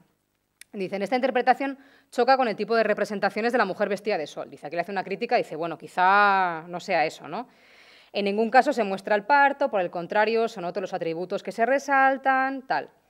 Dice, en esa dirección sería más apropiado pensar en la caída de Babilonia, en el que se hace una alusión al pecado de la fornicación. Ha caído Babilonia, la gran ciudad, porque ha hecho beber a todas las naciones del vino del furor de su fornicación, que se suele representar como una ciudad, en ocasiones amurallada, y con sus moradores muertos o saliendo de la destrucción de la ciudad.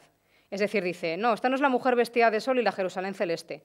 Quizá, peor aún, es la prostituta de Babilonia, ¿vale? Y lo otro también, nos quedamos con que es un poco la Jerusalén celeste con lo concerniente a la fortaleza. Ya veis que luego la cita continúa, de aquí la he cortado, pero dice, sin embargo, esta posibilidad remota también, tal, la desecha, pero la deja caer. Al final dice, bueno, probablemente quizá un parto. Pero si solamente era un parto, ¿qué necesidad de llamarla prostituta a esta pobre señora que estaba allí, ¿no? Porque al final eso genera confusión. Cualquiera de estas cosas que se ponga de forma inocente en un texto que da por escrito, el siguiente que va a decir, vale, pues esto es la prostituta de Babilonia y esto es la Jerusalén celeste, y se olvida de la matización que viene después. Entonces, claro, aquí esta pobre mujer que está pariendo, ya la vemos, una mujer pariendo, de repente es una prostituta, pero es que yo no sé muy bien por qué. Y, por supuesto, una alegoría. porque ella no tiene valor ni entidad como mujer real que aparece allí reflejada en una imagen, sino que ya la tienen que alegorizar y convertirla en una de las muchas imágenes o metáforas que aparecen en el Apocalipsis, ¿no? Y lo de al lado, la Jerusalén celeste, bueno, yo esto lo he consultado con gente que más o menos sabía de heráldica de esta época, que yo no soy desde luego experta, lo he podido cotejar con las monedas que andaban circulando en ese momento. Esto es la heráldica de Alfonso VIII y la han convertido en la Jerusalén celeste.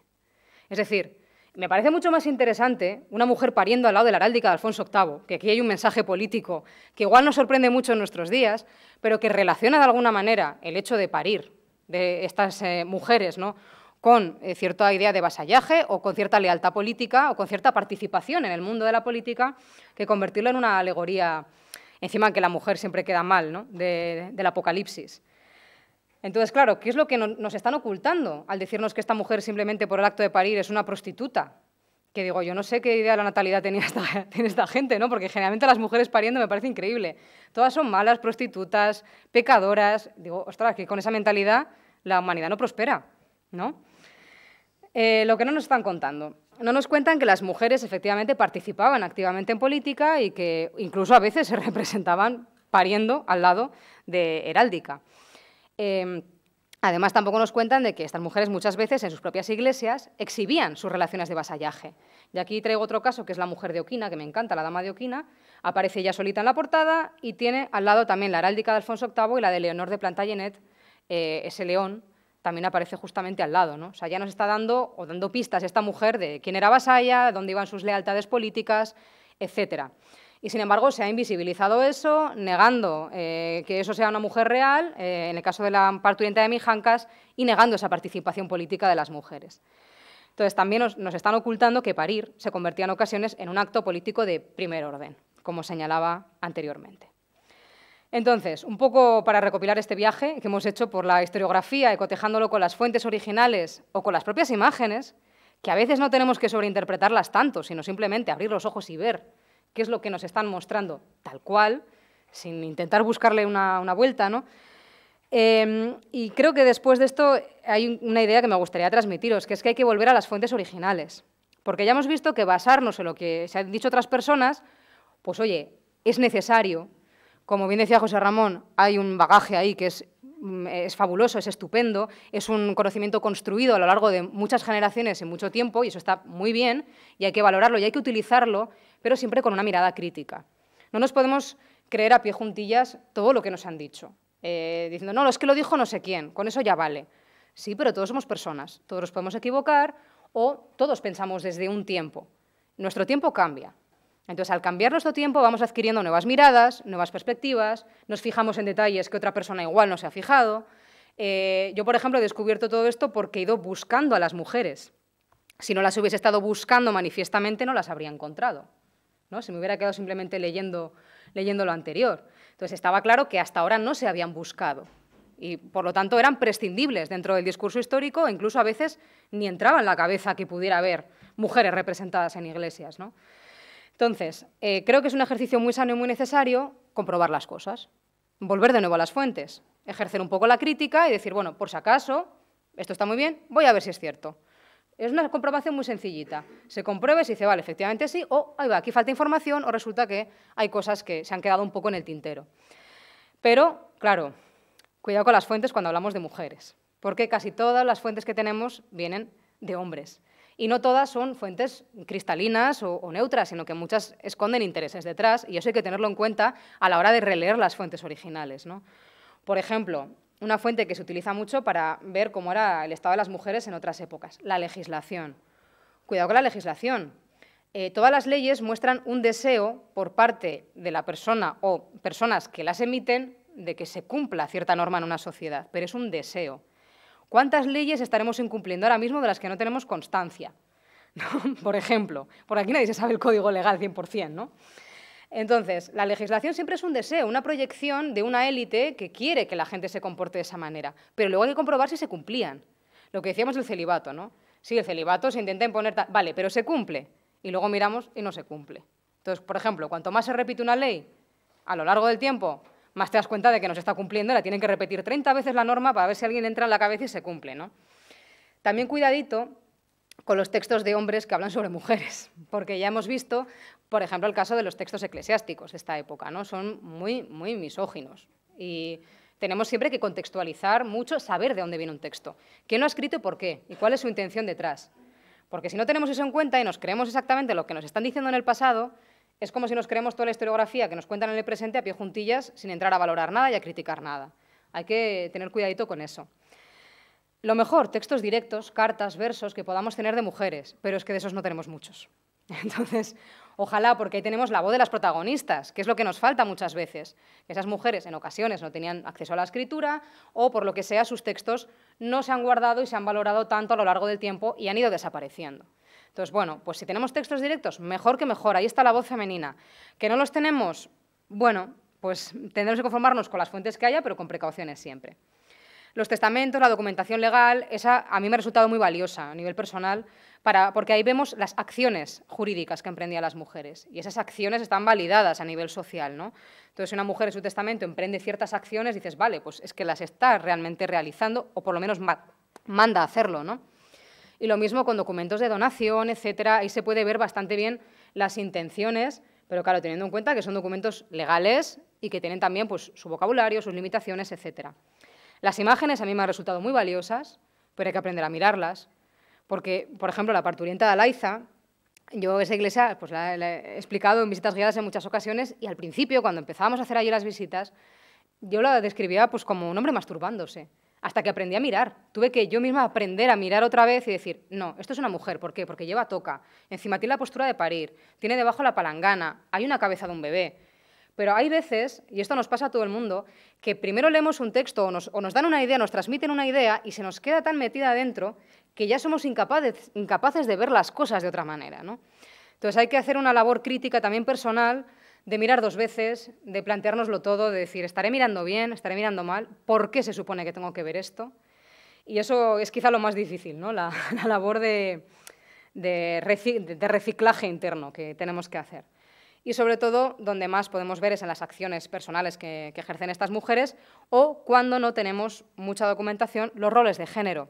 Es decir, ¿qué se supone que se esperaba de estas mujeres según su clase social, según su género en este momento concreto de la historia? Eso no significa que todas lo vayan a cumplir, pero nos da una pauta general de lo que podían hacer más o menos la mayoría de mujeres, dejando siempre, por supuesto, abierta la puerta a las excepciones. Como veis, no es tarea fácil, pero se puede hacer y si la hacemos, yo creo que nos sale una panorámica mucho más rica en el que la historia adquiere muchos más matices, es más poliédrica y sobre todo incluimos muchas más voces a lo que viene siendo el discurso dominante que, pues paradójicamente, ha sido el de una minoría histórica. Bueno, pues muchísimas gracias. Es que ricasco.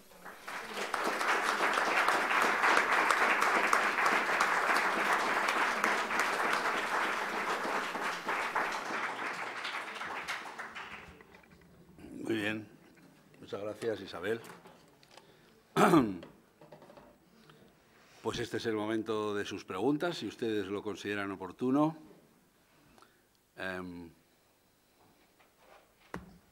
Tenemos por ahí un micrófono. Está aquí. Sí.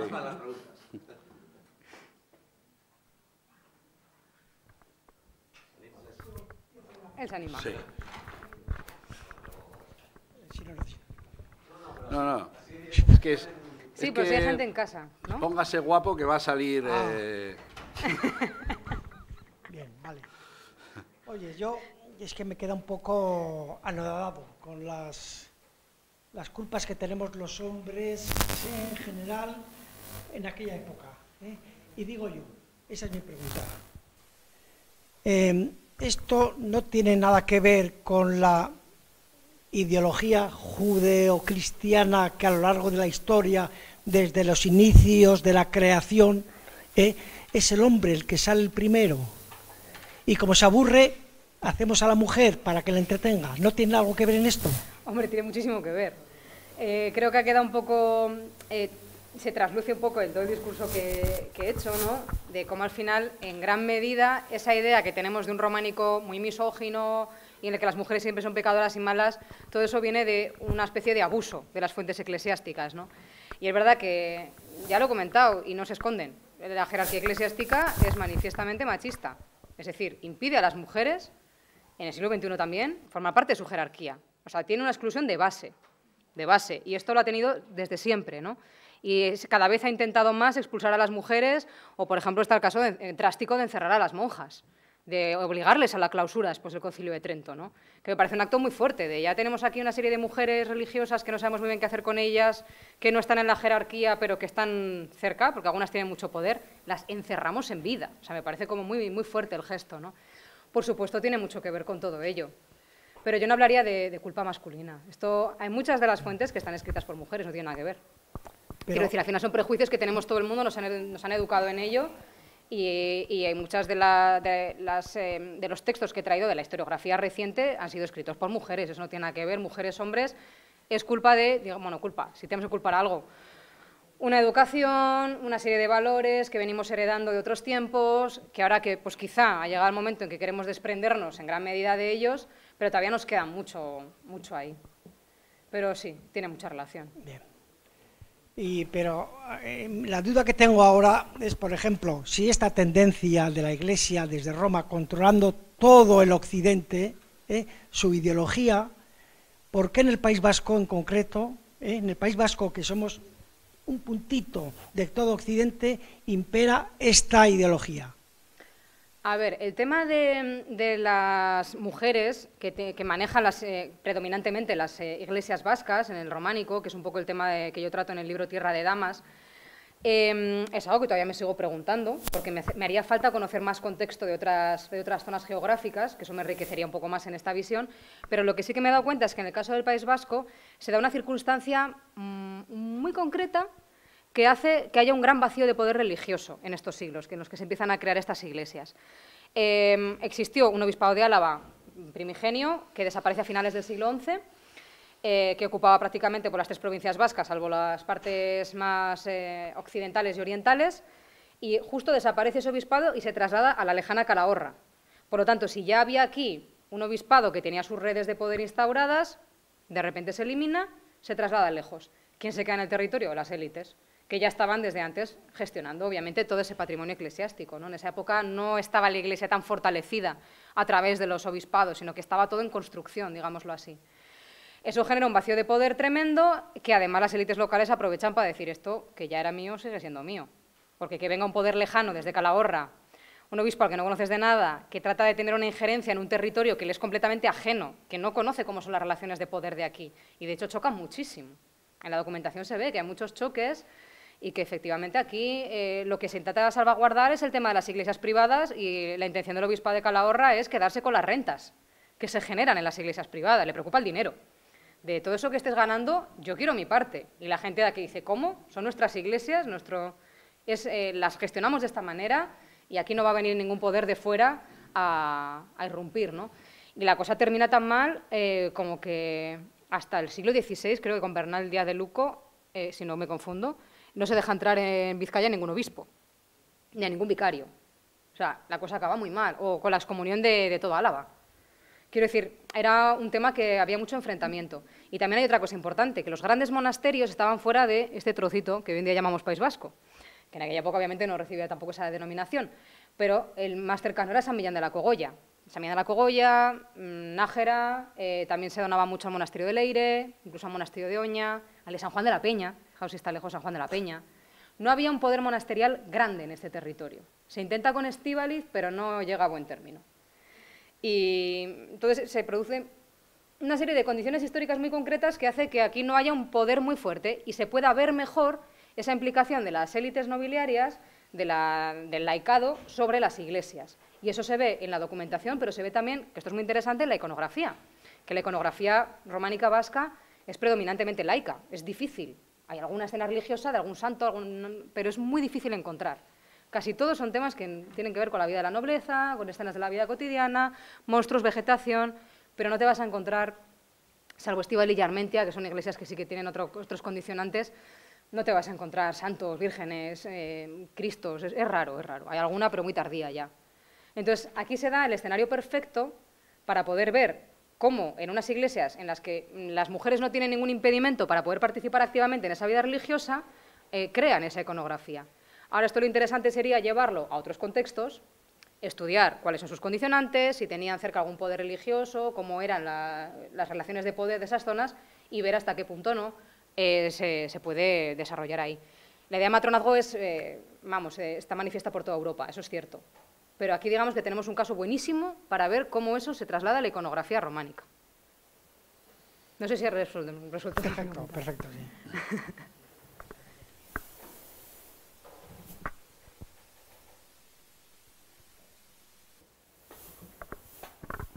Yo no es por disculpar al abad, pero ese ciudadano estaba muy enfermo. ¿El abad de Cluny? Bueno, muchos. Bueno, por eso digo que no quiero disculparlo, pero en fin, evidentemente... Pero también escribía, yo creo, para que no le leyera demasiada gente. Ya, bueno. Lo que pasa es que ahora le leemos. Visto...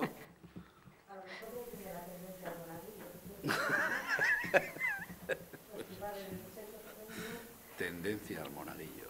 Luego, está claro que implantar el celibato era una forma de meterles miedo, ¿no? Diciendo que nos acerquen a nosotras. No sé si en el tiempo era la misma época, creo que es más o menos parecido. Que era una forma de meter miedo a la Iglesia diciendo que somos unas brujas, que ni nos toquen. Si querían que... Pero era meter miedo a gente muy concreta, que eran sus propias filas. Porque luego lo que hacían los laicos y laicas les daba igual al principio. Luego ya quisieron meterse también en la vida sexual de la gente laica. Pero en un principio les preocupaban sus filas. Claro. Y también es por una cuestión económica, que esto me dejó también muy impactada, porque era por la cuestión de las rentas. Todo tiene que ver con las rentas que se generaban en las iglesias privadas. Porque eran estas familias laicas las que generalmente elegían un sacerdote y lo ponían al cargo de la iglesia, hacía los rituales, etc. Pero estaba elegido a dedo por las familias. Y de hecho, esto un párroco me contó hace un par de años así, que en la zona del Valle de Zuya, cuando él era pequeño, era un párroco ya muy mayor, él había visto como todavía la familia elegía al sacerdote. O sea, esas iglesias privadas todavía siguieron existiendo, algunas de ellas, hasta prácticamente en nuestra contemporaneidad. Entonces, ¿cuál era el problema real? Que si esos sacerdotes, que en un principio tenían hijos, hijas, relaciones homosexuales, heterosexuales, de todo tipo, dicen, ahí vas, que si tienen pareja, las rentas de la iglesia, ¿a dónde van a ir? A mantener a su familia y luego lo que sobra va a ir a mis arcas. Entonces dijeron, quitamos familia, todo va a mis arcas. Y fue por eso. Fijaos, por una cuestión monetaria, toda la problemática, efectivamente, que estaban por aquí señalando, que se ha generado posteriormente, ¿no? Con todo eso. Luego, así es, toda la pederastia, todo lo que estamos... Y, por supuesto, ahí las mujeres como chivo expiatorio. Sí, porque éramos nosotras las que tentábamos a los sacerdotes. Es muy interesante. Gracias.